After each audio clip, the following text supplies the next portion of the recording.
에세이.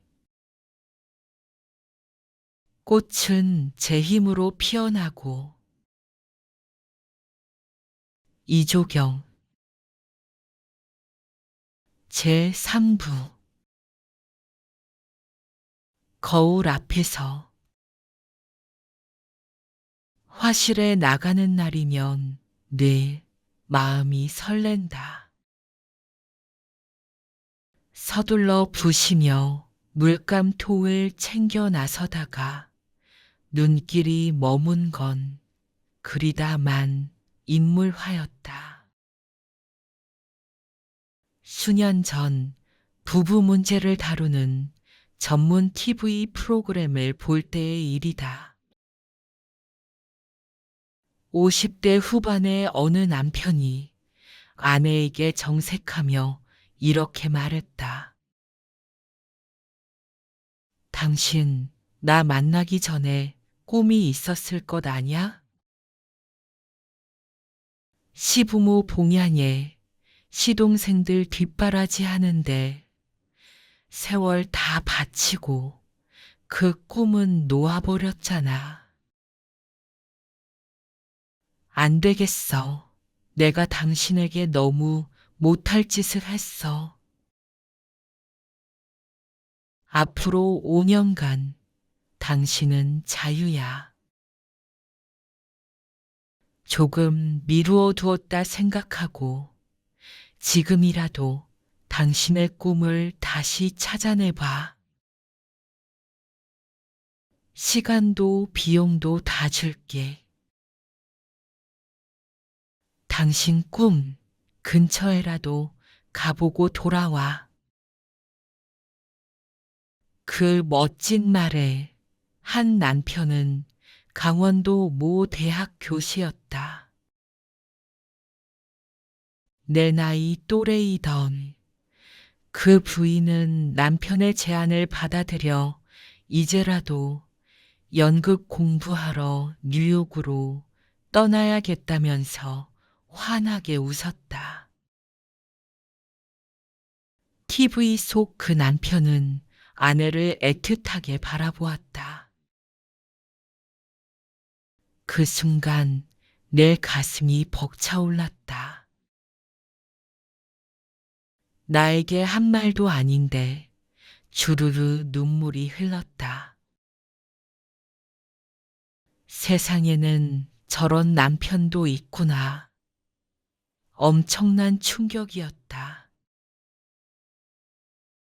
비슷한 상황인 나에게 그런 말을 못하는 남편의 심정은 어떨까? 나도 모르게 곁에 앉은 남편을 힐끗 쳐다봤다. 차라리 안 봤어야 했다.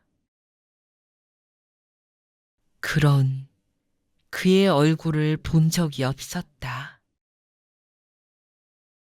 그는 미안함과 자괴감이 뒤섞인 눈빛을 내게서 얼른 피했다. 어쩔 줄 몰라 하는 남편을 오히려 내가 위로해주고 싶었다. 아무 말 없이 그의 서글픈 등을 두드려 주었다. 자유. 나도 내 자유 시간에 몹시도 목말라 하던 참이었다. 종부로서의 나의 삶은 무거웠다.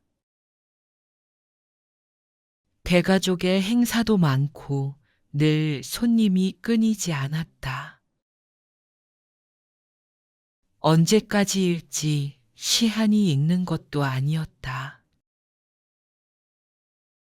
그저 나만의 오붓한 시간이 간절하게 그리웠다.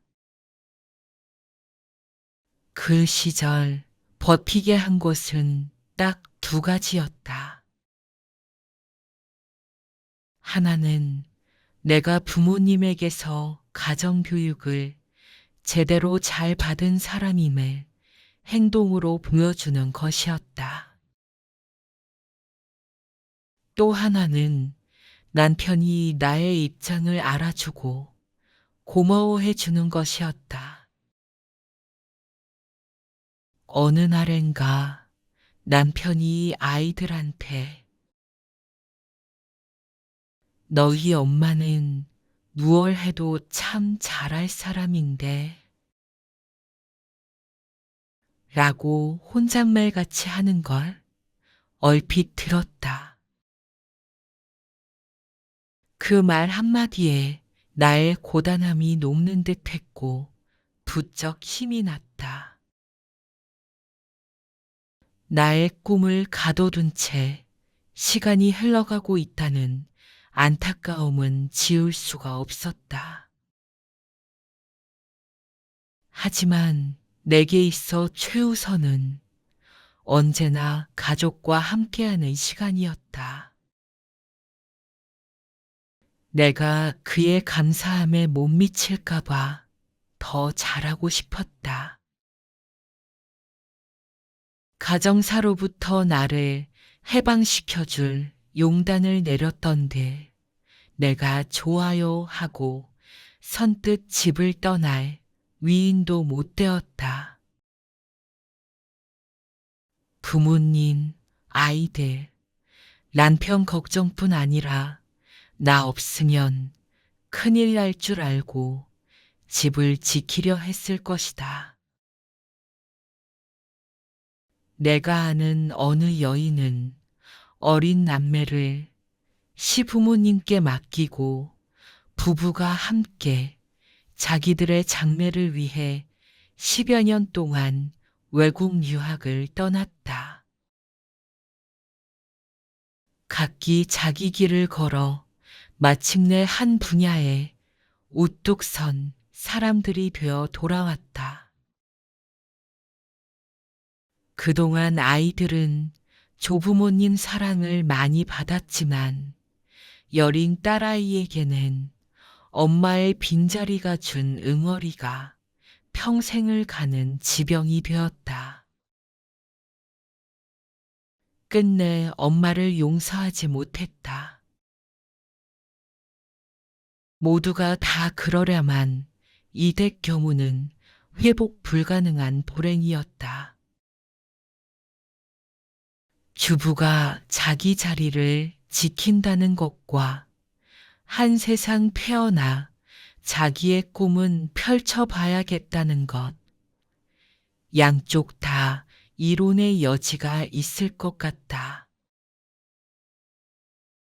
책임과 성취, 그중 무엇을 선택하느냐 하는 것은 개인 성향이나 상황의 문제일 수도 있겠다. 윗대 어른들이 타계하신 후 훨씬 가벼워졌고 자유는 얻었으나 젊음은 저만큼 가버렸다.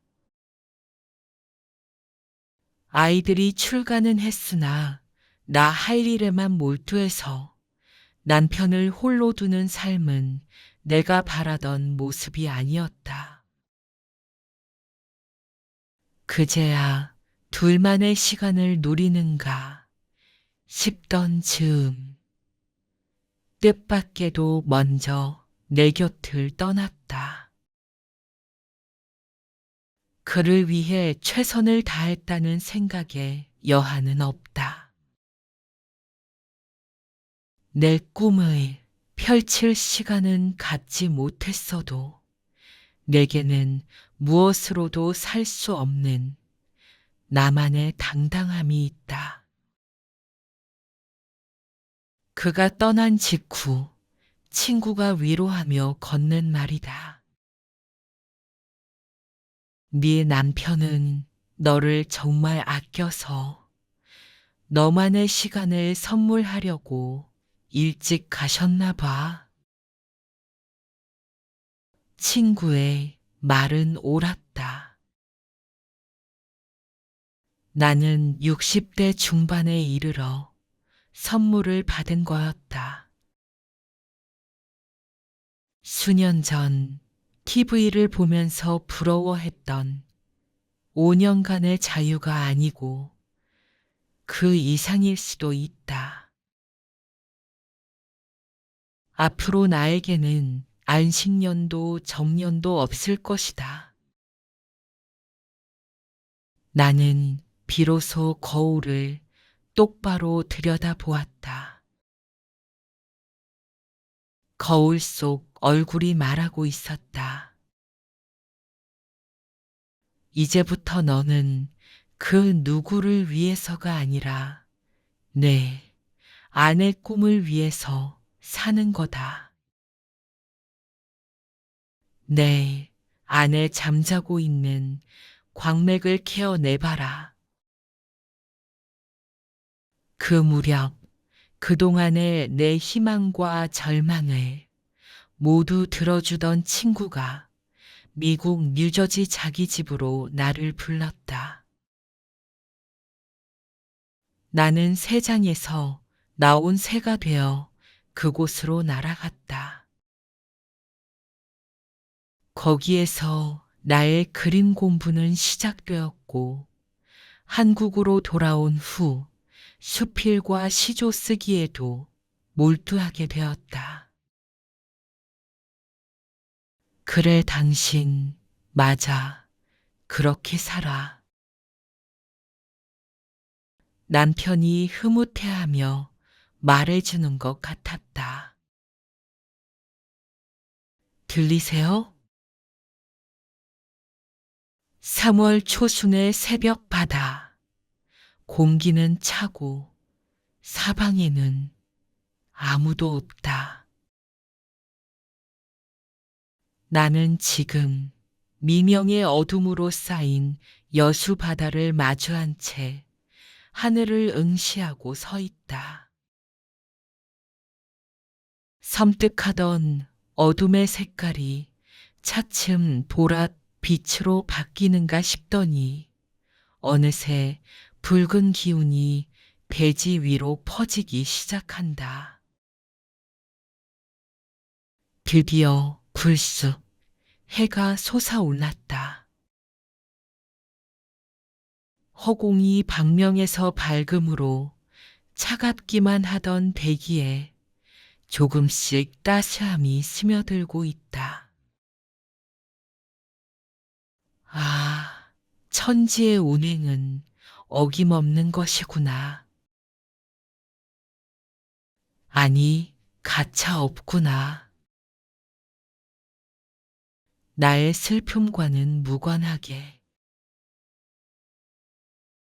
태양이 떠올라 천지의 어둠을 거두어가는 바로 그 경이로운 장면을 분명하게 확인하고 싶었다.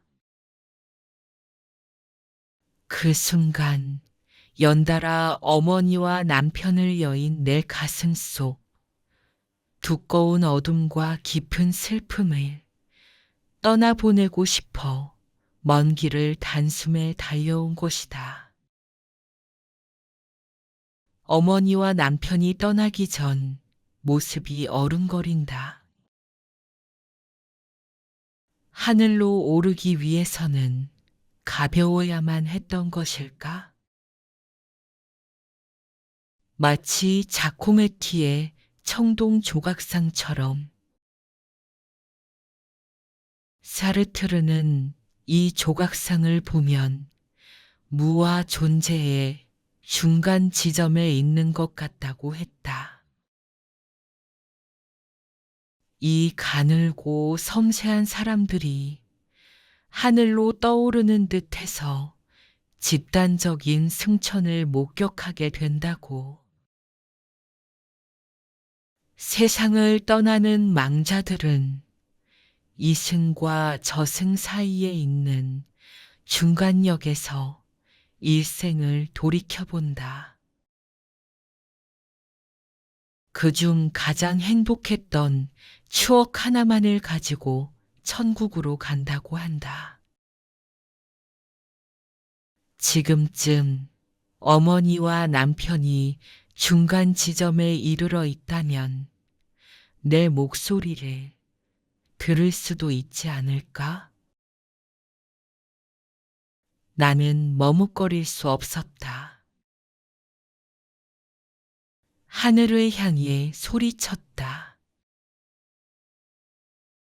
들리세요? 나는 할 수 있어요.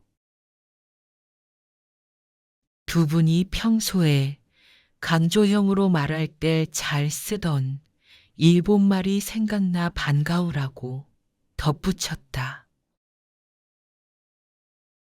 야레바 딛기로 할 수 있어요. 틀림없이 듣고 안심하고 가기를 바라면서 다시 한번 더 큰 소리로 나는 혼자서도 살 수 있어요. 살 수 있어요. 환하게 번져오는 햇살을 타고 메아리가 허공에 가득 퍼진다. 맞다, 내 딸아. 너는 할 수 있다. 어머니의 목소리다. 그렇지. 당신은 할 수 있고 말고. 남편의 목소리다. 나는 두 팔을 높이 들고 힘껏 감사의 박수를 보냈다. 아, 그분들이 계셔서 나는 참으로 행복했는데 두 분은 이승에서 행복하셨을까? 행복한 추억만이 천국의 열쇠라 했다. 그 행복을 떠올리는 순간 천국의 문은 열린다는데 나는 간절한 마음을 담아 나직하게 중얼거렸다. 제가 당신들께 행복으로 기억되기를 바랍니다. 생전에도 유독 마음이 잘 통했던 두 분인지라 의견이 일치했을 것이다. 그래, 너는 언제나 우리의 행복이었지. 합창하듯이 들려왔다. 나는 그 말씀이 사실이기를 바랐다. 듣기 좋으라고 하실 때도 있었지만 순간 목이 메었다. 고맙습니다.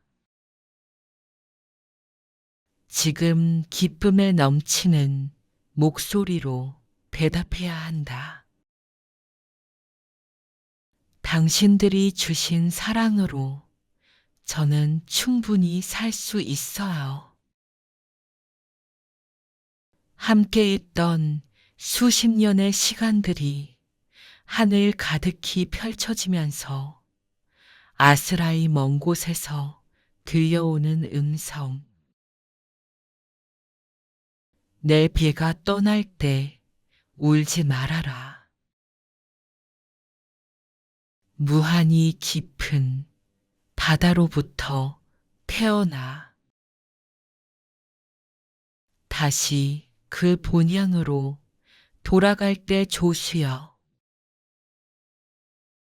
잠든 양 고요히 물거품도 잃지 말아라.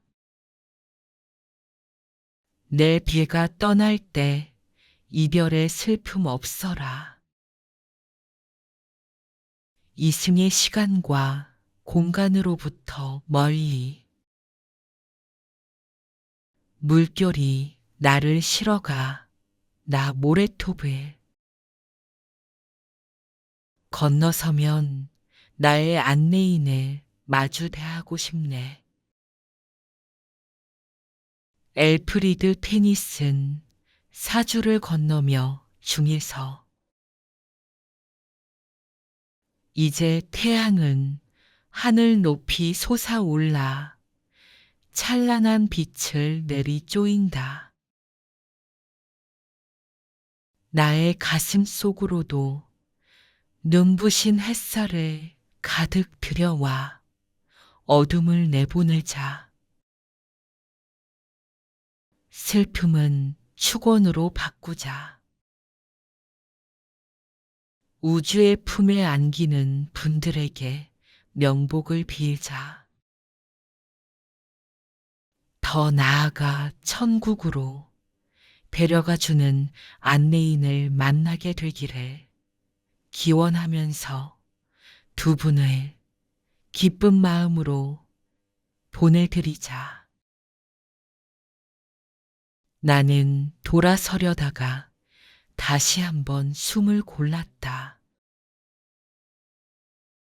태양과 바다와 하늘을 향해 내 삶의 증인이 되어 달라고 부탁하면서 나 스스로에게 다짐했다. 나는 할 수 있어요. 그리고 돌아섰다. 해변을 따라 길게 뻗어 있는 길 위에도 햇살은 아낌없이 쏟아져 내리고 있었다. 울타리를 넘어 여행은 몸보다 마음이 먼저 떠난다. 익숙함에서 벗어난다는 두려움보다 변화에 대한 호기심으로 설렌다.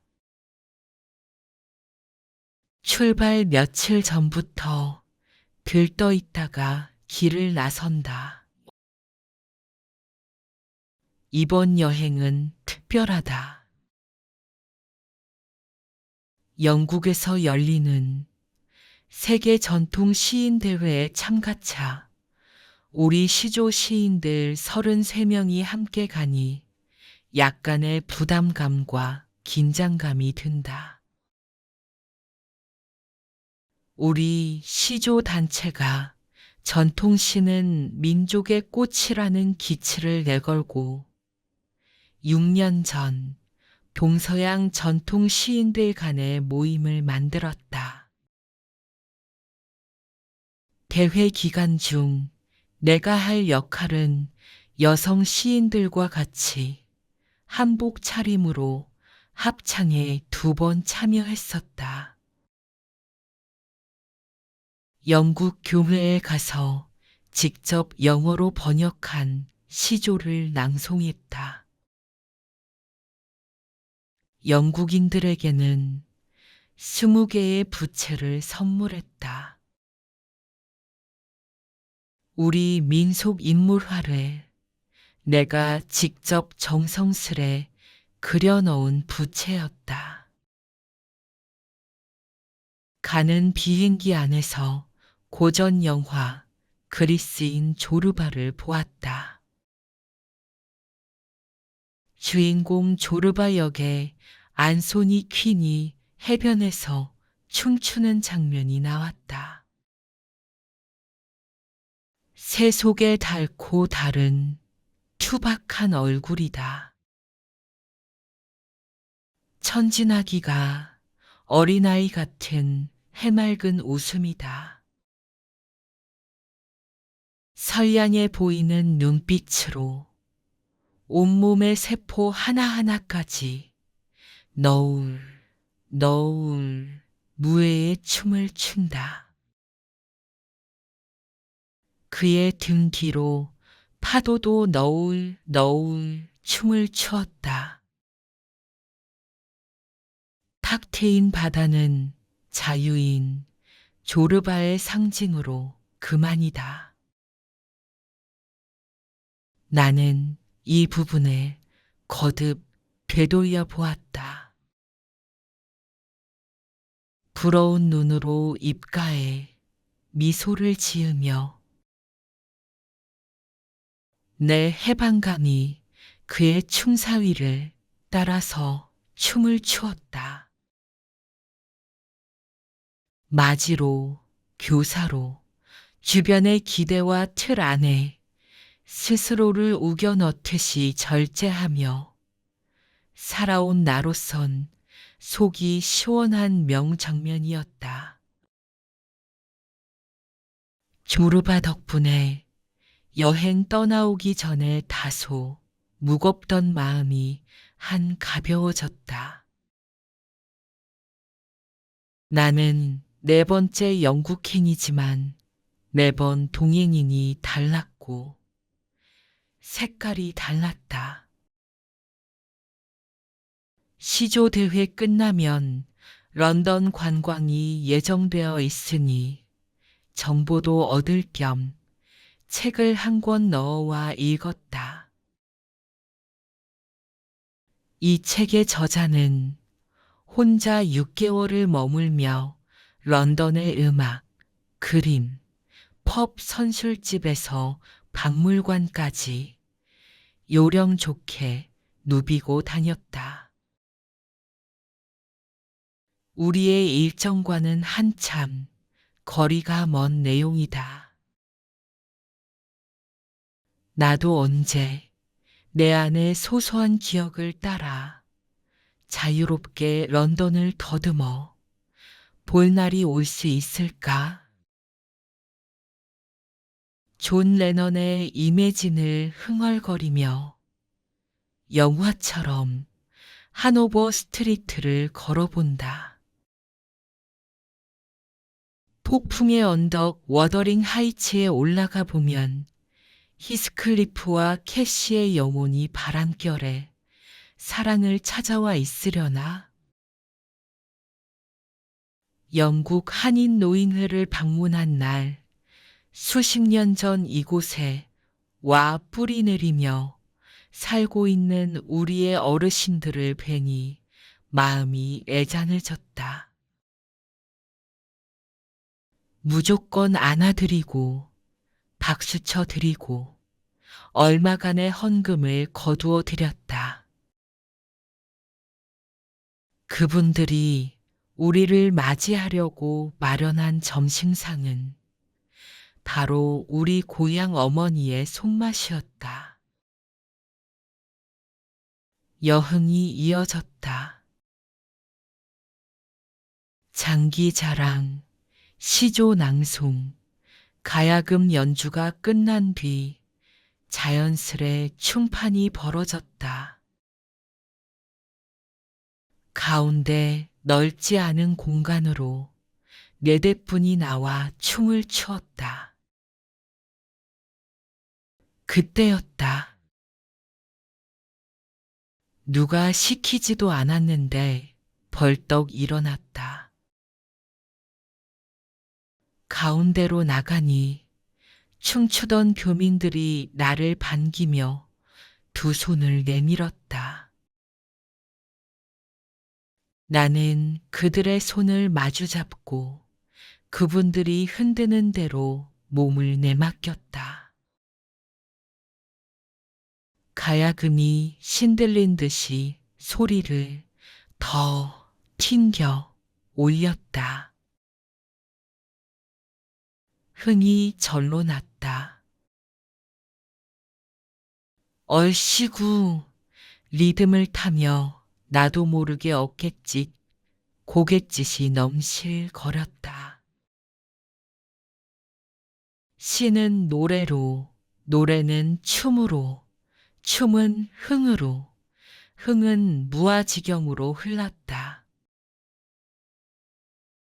이게 웬일인가? 국내에서는 이런 자리에 한 번도 나가본 적 없던 나였으니 엉뚱한 나의 등장에 모두들 웃으며 손뼉으로 리듬을 맞춰 주었다. 내 안의 조르바가 눈을 끔뻑여 신호를 보냈던가 춤추어요 자유롭게. 아, 조르바의 기분이 이런 거였구나. 천방지축으로 막춤을 추는 내 모습이 하도 신기했던지 누군가가 사진을 찍어 보내주었다. 나는 바로 저장해 두었고 내 안에 숨어 있던 나를 가끔 들여다본다. 이번에 메인 행사인 총회장에는 11개국에서 온 시인들 120여 명으로 가득했다. 그날 가장 비중 있는 순서는 영국 시인 토니 피크의 강의였다. 그는 지금은 점차 잊혀가는 영국의 전통 정형 시인 소네트를 소개했다. 강의를 마친 뒤 각자 자국어든 영어든 소네트 한 편을 써 발표해 보자는 제안을 했다. 일종의 백일전인 셈이다. 예측하지 못한 과제였으나 모두들 몰두해서 쓰는 시간이 흘렀다. 나는 영어로 쓰자니 석 줄의 시조에 비해 14줄은 상당한 분량이었다. 게다가 끝에 운을 맞추어야 하고 내용의 기승전결까지 맞춰야 하니 만만치가 않았다. 이 짧은 시간에 어느 나라 시인이 얼마나 좋은 작품을 써서 나올까? 더구나 영어로는 그건 셰익스피어나 가능한 일이지. 이렇게 움츠러들고 있을 때 우리나라 남성 시인이 앞에 나가 우리말로 쓴 소네트를 발표했다. 박수를 받고 자리로 들어오던 그분이 뜻밖의 내게로 다가왔다. 누님, 안 나가고 뭐 하세요? 영어로 하세요. 돌발 상황에 내가 다급하게 말했다. 정리가 안 됐는데 2줄이 모자라요. 에이, 그냥 시는 소통이다. 전통시는 우리의 영혼이라고 마무리하면 안 되나요? 순식간에 나는 선택의 기로에 섰다. 내 머릿속은 콩 튀듯 바빠졌다. 어설픈 채로라도 다른 나라보다 앞서서 발표를 하는 게 나을까? 아니지. 여기가 어디라고. 이 국제적인 자리에서 부실한 글로 사서 망신하지 말자. 다음 순간 나는 이미 벌떡 일어서 있었다. 어디서 용감한 배짱이 생겼을까? 떠밀기라도 한 듯 말리는 손길이 나를 붙잡기 전에 빠르게 앞으로 나아갔다. 호란을 가득 메운 세 개의 시인들 앞에 섰다. 마치 완벽하고 자랑스러운 원고를 든 것처럼 최대로 자신감 있는 척 미소를 지었다. 청중도 한 번씩 휘돌아보며 낭송해 나갔다.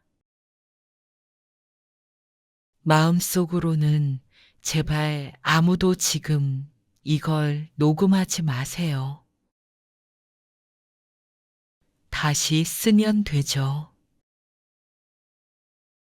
허나 이게 말이나 되는가? 낭송을 마친 나는 양팔을 번쩍 들어 올리며 득의 만면으로 해냈다는 몸짓까지 하고야 들어왔다. 박수가 나왔다. 자리로 들어오니 원고 내용을 아는지 모르는지 동료 시인들이 소곤소곤 잘했다고 했다. 나는 미처 몰랐었다. 내가 이렇게까지 뻔뻔스러운 줄을. 이건 본래의 내 모습이 아니었다. 어렸을 땐 아는 답도 쭈뼛거리던 소심쟁이였는데 내 안에 이런 막무가내 엉뚱하고 당돌한 면이 있었다니. 이틀 후 런던 남부 브리스톨 지방에 있는 영국인 교회를 방문했다. 오래된 교회인데 몇 년 전 영국인 장로들이 뽑은 목사가 한국인 장순택 씨이고 그 부인이 우리 시조 시인이어서 우리가 응원 겸 친선으로 가게 되었다. 대부분이 노년층인 교인들은 우리가 온다고 다과상을 풍성하게 차려놓았다. 한복을 입고 합창도 하고 개인 장기자랑도 벌였다. 다음 내 차례가 왔다. 다른 시인의 시조를 내가 번역했으니 나에게 낭송을 하라고 한다. 지난 총회 때와는 달리 이미 써놓은 영역 시조만 낭송하면 된다. 한결 편한 마음으로 앞에 나가섰다. 나가보니 연로하신 영국인 교인들이 하나같이 웃는 얼굴로 나를 바라보고 있었다. 한복을 입은 모습이 흥미로워서였을까? 혹은 자기네 목사와 같은 한국인이어서 아니면 시인이어서 호의를 보이고 싶었는지는 모르겠다. 우리 장 목사를 맞이해 준 것부터 오늘 우리를 환영해 주는 것까지 모든 게 고마워서 달랑 시조만 읍기보다 친근하게 말을 건네고 싶었다. 여러분, 저는 지금 웃는 모습들을 뵈니 너무나 기쁩니다. 여기 계신 장 목사님과 그의 부인 사라장과 함께 하나님의 사랑 안에서 참 행복해 보이십니다. 그런가요? 여기저기서 웅성웅성 입들을 떼었다. 그럼요. 우리는 행복하답니다. 와, 주셔서 반가워요. 우리는 장목사 부부를 사랑해요. 피부색도 다른 사람들이 초면에 만나 약간 서먹하고 긴장되었다. 이렇게 말문이 트이니 분위기가 훨씬 부드럽게 풀렸다. 그분들과 더 가까워진 마음이 되어 웃음 지으며 얘기하듯이 영역 시조를 낭송했다. 시조는 이명에 관한 것이어서 남의 얘기 같지 않았는지 듣는 동안 고개를 끄덕이며 박수를 보내주었다. 누군가 여행이란 결국 다음 생에서가 아니라 이 생에서 다른 생을 살아보는 일이라고 했다. 다른 생이란 다른 나로 사는 일이려니. 새로운 곳에 가서 새 바람을 만나면 수십 년 잠들어 있던 낯선 내가 깨어날 수도 있다. 나는 또 여행을 꿈꾼다. 내 안의 나를 울타리 너머로 나가게 길을 열어주고 싶다.